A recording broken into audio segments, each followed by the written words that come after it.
Vamos lá, gente. Vamos voltar para a palavra de Deus. Falei para vocês que eu iria hoje falar sobre o que aconteceu antes da 10ª praga, né? 10ª praga, praga da morte dos primogênitos. Deus o livre, guarde. Olha, eu imagino o sofrimento que esses egípcios não passaram, né? Mas, enfim, tudo para a honra e glória de Deus. Deus não é malvado, tá, gente? Não é malvado. Ele só estava mostrando o seu poder, já que Faraó não queria entregar. Deus falou assim, ó, pro pessoal lá de Israel: peçam cada um pros seus vizinhos, pros egípcios, né, algo de ouro, algo de prata, para que eles lhes deem. E eu vou achar favor no coração deles. E eles deram muitas coisas de ouro e de prata, né? Porque vocês lembram que lá no começo, antes das pragas todas, aqui não diz.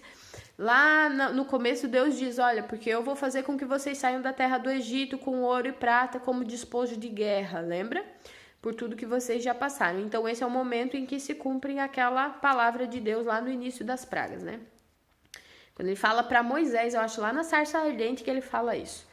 E aí eles pediram e ganharam muito ouro, muita prata e tal, né? E aí Deus pega e fala: olha, Moisés, Arão, agora eu vou, após essa praga da morte dos primogênitos, vocês vão ser expulsos da terra do Egito. Israel vai ser expulso da terra do Egito. Por isso, olha só, esse vai ser o principal mês do ano de vocês. Vai ser um mês em que vocês vão celebrar a Páscoa. Então, foi instituído a Páscoa num dia antes deles saírem do Egito, né? Deus pega e fala assim: olha, no dia 10 desse mês, cada família vai pegar um cordeiro, vai matar o cordeiro, vai assar ele, vai comer ele todo, né? Se a família for pequena, chama o vizinho, para que o vizinho também vá lá e coma. E o que sobrar dessa carne, o que sobrar dos ossos, bote fogo, que vire cinza, né? Vai ser um cordeiro macho de 1 ano. E todos vocês vão fazer isso, vão pegar o cordeiro, vão matar e vão comer junto com pães sem fermento, pães asmos, para que não dê tempo nem de crescer, e ervas amargas, tipo, vai comer com rúcula. Deus fala assim: olha, quando vocês matarem o cordeiro, quando vocês imolarem o cordeiro, vocês vão tirar o sangue dele, e o sangue você vai pegar com isopo, que é uma planta. O isopo você vai passar no sangue, vai passar nos umbrais da porta, marcando cada casa dos israelitas com esse sangue do cordeiro. Pega só o spoiler, pega o sangue do cordeiro, passa no umbral da porta para que fique marcado, para que quando eu passar para matar os primogênitos, eu olhe e veja a marca do cordeiro na sua casa. E assim eu não entrarei e não farei mal a quem estiver lá dentro, só para o pessoal do Egito, ok? Então, vocês vão comer tudo, né? Vai ter que ser assado, não pode ser cru, não pode ser cozido, esse cordeiro vai ter que ser assado.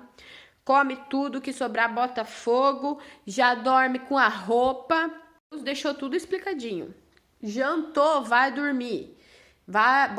Sobrou tudo no fogo, vá dormir, mas já com a roupa prontinho para sair, já deixa tudo organizado, porque de sandália no pé você vai ter que estar já de sapato, porque assim que eu passar, vocês vão ouvir. De dentro da casa de vocês vão ouvir a gritaria e o choro do povo do Egito. E aí vocês vão ser expulsos, vocês vão ter que sair dali correndo. Então já deixa tudo organizadinho, sandalinha no pé, malinha pronta, porque amanhã vocês vão vazar. E Deus já deixou tudo avisado para Moisés e Arão, avisou para toda a congregação de Israel, e assim eles fizeram. E assim foi constituída a Páscoa. Agora, essa Páscoa também é a Páscoa que era comemorada até hoje, é a primeira Páscoa, vou dizer assim. Agora, vocês sabem que Jesus também morreu na Páscoa, né? Nós comemoramos hoje, a Páscoa para nós é quando Jesus morreu. A sexta-feira é sexta-feira da Paixão, onde Jesus é crucificado, e domingo ele ressuscita, né? Mas aqui o que eu quero falar sobre eles passarem o sangue na porta, né? A Bíblia fala que nós somos lavados e remidos pelo sangue do Cordeiro, que o Cordeiro é Jesus, o qual morreu para nos salvar. Assim como nessa Páscoa, né? O Cordeiro morre para salvar o povo de Israel. Eles matam o Cordeiro, passam o sangue para que fique a marca. Assim também é sobre a nossa vida, a partir do momento em que nós cremos em Jesus, porque o sangue dele nos lava, nos purifica, nos salva. Nos salva do que, Nayara? Do inferno, querido, se você não sabia, do inferno. 7 dias de pães asmos. Essa é a festa dos pães asmos, logo após a Páscoa, depois deles terem saído de lá. Porque Deus já sabia que eles iam ter o caminhozinho pelo deserto, né? E aí, e ele falou tudo isso para Arão e para Moisés, passaram para a congregação de Israel, assim eles fizeram. Naquela noite em que todos eles jantaram juntos, foram dormir, à meia-noite, diz a palavra do Senhor, isso está escrito no capítulo 12, versículo 29, à meia-noite feriu o Senhor todos os primogênitos na terra do Egito, desde o primogênito faraó que se sentava no trono até o primogênito do cativo que estava na enxovia, né, que estava preso. E a Bíblia continua dizendo, para mim, eu acho essa praga muito dolorida, como eu sou mãe, né? Jamais eu desejo mal nem mesmo pro meu inimigo, a ponto de perder um filho, mas Deus sabe de todas as coisas. Então Deus matou todos os primogênitos dos animais e das pessoas. E fez-se grande clamor na terra do Egito, porque não havia casa em que não houvesse um morto. E aí eles ficaram todos apavorados e diziam, saio daqui, pegaram e foram lá na terra lá do Gósen, onde moravam os israelitas, e mandaram eles embora, e vão embora, sumam daqui, porque nós também vamos acabar morrendo se vocês ficarem aqui, então sumam daqui. E apressaram em lançar fora o povo de Israel. E o faraó falou para Moisés e para Arão, né? Mandou chamar eles e disse, olha, sumam daqui, levem tudo, levem mulher, filho, cavalo, boi, galinha, tudo, sumam da minha frente. E eles foram embora, vazaram, né? Assim como dizia lá, ó, em Êxodo 3, 21 e 22, que disse, né? Que Deus já tinha dito para Moisés que eles iriam embora levando os despojos dos egípcios, né? Prata e ouro dos egípcios. Eles levaram tudo e foram-se embora. Eles saíram de lá, só a contagem, o censo que foi feito dos homens, eram 600 mil homens. Era homem pra caramba. Aí aqui ainda diz sem contar as mulheres e as crianças. Então era muita gente. Muita gente. E eles ficaram presos no Egito durante 430 anos. Depois lá do Zé ter ajudado o faraó, aquele faraó morreu e veio outro e outro e outro, e assim eles acabaram sendo escravos por ser um povo muito numeroso, um povo que botava medo nos egípcios, né? Os egípcios tinham medo que eles acabassem vindo contra eles, por isso eles escravizaram os israelitas, né? E o clamor do povo de Israel subiu até Deus, Deus lembrou da aliança, desceu, mandou todas as pragas, matou agora por último os primogênitos e libertou assim o seu povo. E assim o povo foi para o deserto, foi andando pelo meio do deserto, que nenhum estrangeiro deveria comer da Páscoa do Cordeiro, né? Apenas os escravos que foram comprados. Apenas os escravos que foram comprados. Agora, gente, Jesus morreu, o sangue dele nos comprou, nos lavou, nos remiu, nos escolheu. Lembra que eu falei ontem para vocês? Quem tinha a marca do sangue na casa, não era morto não foi morto, né? O espírito, o Deus, o anjo, não sei, que passou por ali e exterminou os primogênitos, não matava. Assim também é conosco agora. Porque lá na frente da Bíblia, gente, vai aparecer um tal de Jesus, que vai morrer na cruz. E ele vai ser furado aqui assim do lado, ó. E o sangue dele todo vai sair por aquele buraco. E a água, sangue e água misturado. E esse sangue dele é o que nos purifica dos nossos pecados, o que nos faz sermos raça eleita, sacerdote. A fé que nós temos em que Jesus, esse carinha que morreu crucificado, é filho de Deus.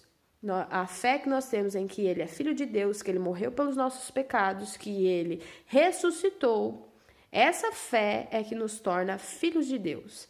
Essa fé é o que nos torna irmãos de Jesus. Ok? Entendeu? É isso que vai dizer a Bíblia mais lá pra frente. Nós não precisamos mais sermos circuncidados ou então sermos só o povo de Israel. Hoje em dia isso é aberto para todas as nações do mundo. Falei, né, sobre a última praga, que foi a morte dos primogênitos, né? E a fuga do povo de Israel do Egito. Eles fugiram, eles tinham 600 mil, 600 mil homens fugindo do Egito com tudo as tralhas, mulher, criança chorando, galinha. Então, eles ficaram 430 anos presos lá no Egito, né? Presos não, né? Estavam lá e foram escravizados e tal. E quando eles saíram, eles estavam em 600 mil homens, né? Quando eles estavam saindo dali, Deus falou várias coisas para eles fazerem, instituindo a Páscoa, né?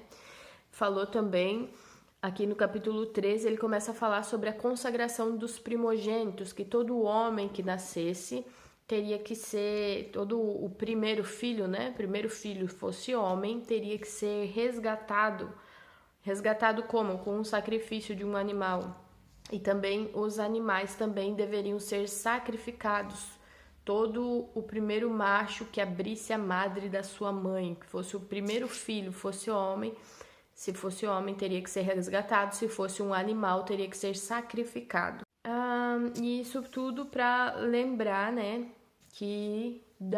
Isso para lembrar daquilo que Deus tinha feito, né? De Deus ter tirado eles do Egito, né? Isso é pelo que sempre que fossem comemorar a Páscoa era para dizer, né? Por que isso está acontecendo? Isso é porque o Senhor fez, pelo que o Senhor nos fez quando nos tirou do Egito, né? Era sempre essa frase que tinha que ser sempre lembrada. Vocês lembram do Zé? Voltando lá atrás, né? Lá atrás, antes da história do Moisés, foi a história do José, né? Do José no Egito. Vocês lembram que quando antes dele morrer, ele disse, né? Pega os meus ossos e levem pra Catatumba lá dos meus pais. Quero que vocês levem os meus ossos depois que eu morrer pro túmulo dos meus pais, não sei o que. E eles levaram, quando estavam saindo do Egito, eles não se esqueceram disso. Eles levaram os ossinhos do Zé lá estavam indo para onde eles estavam carregando os ossinhos do cara. E olha só que mais interessante, né? Durante o dia, Deus mandava, o Senhor ia adiante deles, durante o dia numa coluna de nuvem, para que eles não pegassem sol. E durante a noite, numa coluna de fogo para os alumiar, para que eles andassem de dia e de noite. Então, Deus estava com eles o tempo todo, sendo nuvem ou sendo fogo. Então, aí o Moisésinho e acampou lá perto do mar de Baal-Zephon, sei lá onde que fica, perto do mar, e ficou lá naquela noite, né? Só que o faraó caiu em si do que ele tinha feito, né? Que ele tinha liberado o povo, lembra? Deus diz assim, olha, eu endureci o coração de faraó para que ele me persiga, mas eu serei glorificado nessa perseguição e os egípcios saberão que eu sou o Senhor. E assim eles vão fazer. E nisso o faraó ficou sabendo que o povo de Israel estava indo embora, né? Tinha fugido, levando tudo. Ele mesmo que tinha liberado, né? Vocês lembram que ele mesmo que tinha dito, olha, agora vocês somam daqui, vazem daqui, leve, vão sacrificar. Mas eles levaram todas as coisas deles. E aí o faraó ficou assim, realmente, eles fugiram. E mudou o coração dele de novo. E aí ele disse, o que nós fizemos, cara? Nós permitimos que Israel nos deixasse de nos servir, eles eram nossos escravos. E ele ficou enfurecido, pegou um monte de homem e vazou, foi atrás do Israel, do povo de Israel, né? Não foi só ele sozinho, não. Ele pegou 600 carros e encheu de homem e saiu loucaço, doido para matar qualquer israelita que passasse na frente dele, né? E vazou. Saiu correndo atrás do povo, né, de Israel. E o povo de Israel, quando viu que estava vindo, que o faraó estava vindo, olha só o que eles foram falar, né? Eles temeram muito e clamaram ao Senhor, pedindo misericórdia, Senhor, nos salve. E aí ele falou para Moisés e falou assim, será que porque lá no Egito não tinha sepulcro suficiente, aí Deus nos trouxe para morrer aqui na praia? Ele quer que a gente morra aqui no deserto? Porque lá não tinha cova suficiente para enterrar todo esse povo? A gente tinha dito para você, deixa que a gente sirva os egípcios. É melhor que a gente sirva os egípcios do que a gente morra aqui no deserto. Sabia de nada. E Moisés diz assim, não temam. Aquietem o coração de vocês e vejam o livramento que o Senhor irá nos dar hoje. Os egípcios que vocês estão a ver agora, vocês nunca mais vão tornar a vê-los. E assim o Senhor pelejará por vós e vocês vão calar a boca. O Senhor vai pelejar por vocês, vocês vão calar a boca, seus bandos de reclamão. Foi isso que ele falou. Se você não acredita em mim, isso está no capítulo 14 de Êxodo, versículo 14. E aí, Moisésinho foi falar com Deus. E Deus disse assim, meu filho, por que você está falando comigo? Levanta a mãozinha pra cima e abre esse mar aí. Levanta esse teu bordão, faz aquilo que eu já te falei que era pra fazer. Só levanta, meu filho. Tem alguma coisa pra fazer? Pega o teu cajadinho aí, levanta pro céu que você vai ver as maravilhas que eu vou fazer.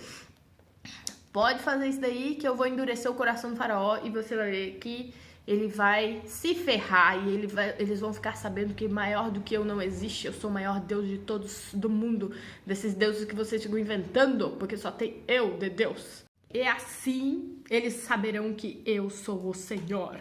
Isso Deus falou pra ele, né? Que o anjo de Deus que estava adiante do exército de Israel passou para a parte de trás juntamente com a coluna de nuvem e fogo. Lembra que era uma coluna que iluminava eles durante a noite e durante o dia protegia do sol? Vocês lembram? Esse era o próprio Deus que estava ali naquele momento. Então o anjo de Deus e a coluna de Deus passaram para trás dos israelitas. Pelo jeito isso aconteceu era de tardezinha, porque daí o que aconteceu? Como eles foram para trás do acampamento dos israelitas e o Moisés levantou a mão para cima com o bordãozinho dele, veio um vento oriental que dividiu o mar ao meio. E ele disse, agora atravessem o mar, povo. Olha só que doido. E eles foram mandando, atravessando no meio do mar. E a Bíblia fala 3 vezes, que eu já li, que as águas foram igual ao muro, tanto à direita quanto à esquerda. E os egípcios tentaram entrar atrás deles, só que eles não conseguiam, porque Deus fez com que a parte dos egípcios ficasse totalmente no escuro, no breu, e eles não enxergavam nada, mas a parte onde estavam os israelitas era claro, ao ponto deles olharem e conseguirem enxergar para passar ali no mar durante a noite. E quando estava clareando o dia, Deus deu a noite toda pro povo de Israel ir passando pelo mar, né? Quando estava clareando o dia, Deus meio que abriu a porteira pro povo dos egípcios entrar dentro do mar também, né? E eles foram atrás, né? Nem pensaram 2 vezes se jogar no meio do mar, foram atrás dos israelitas, louco da raiva. E no que eles estavam indo, a Bíblia fala que quando o Senhor viu que o acampamento dos egípcios estava adentrando ao mar, ele confundiu os egípcios ao ponto de que os carros ficavam emperrados, as rodas caíam, e eles diziam, vamos fugir da presença do povo de Israel, vamos fugir do povo de Israel, porque o Senhor está pelejando com eles, né? Por eles. Deus está pelejando por eles, né? Nós vamos acabar morrendo aqui.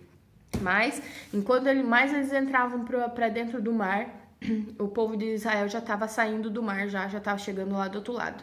E quando estava quase todo o exército dos egípcios dentro da água não, né, porque tinha um muro, era como se fosse 2 muros, né, de água, e eles passando por ali pelo meio, Deus falou para Moisés, agora levanta estende novamente o teu bordão aí sobre a água, e as águas vão voltar, e vai matar todos esses egípcios assim que romper amanhã, assim que romper o sol, né? Eu vou matar todos eles e eles vão ficar sabendo que eu sou o Senhor, né? E assim o Moisés fez, levantou as mãozinhas e por mais que eles tentavam fugir correndo em direção ao Moisés, mesmo assim a água veio e levou todos eles e matou todos eles. E o Senhor livrou Israel naquele dia da mão dos egípcios. E o povo todo de Israel viu mortos na praia, né? O corpo dos egípcios boiando na praia. E o povo temeu, né? Quem não temeria? Né? Grande é o poder do Senhor para nos livrar da mão dos egípcios, mas poderoso também é ele para nos dar uma chicotada se ele quiser, né? Então, o povo temeu ao Senhor e confiou no Senhor e em Moisés, o seu servo. É isso que diz, né? Temeu de medo, porque, meu Deus, quem poderá nos defender do próprio Deus? Você já parou para pensar? Não existe ninguém maior do que Deus. Agora, quem poderá nos defender do próprio Deus quando ele se irar contra nós, né? E Deus se ira algumas vezes na Bíblia com o povo de Israel por causa da sua idolatria, né? Então, voltando para a Bíblia, né, Nayara? Depois desse grande feito, né, de Deus ter aberto o mar para o povo de Israel passar, ter fechado para o povo dos egípcios morrer tudo, eles cantaram e adoraram a Deus. Moisés ia cantando na frente, é um cântico bem grande, tá no capítulo 15, tá? Mas é um cântico que conta a história, né, da passagem deles ali pelo Mar Vermelho e tal, da saída. É bem bonito, né? Diz assim, ó, lançou no mar os carros do faraó e o seu exército, os capitães afogaram-se no Mar Vermelho.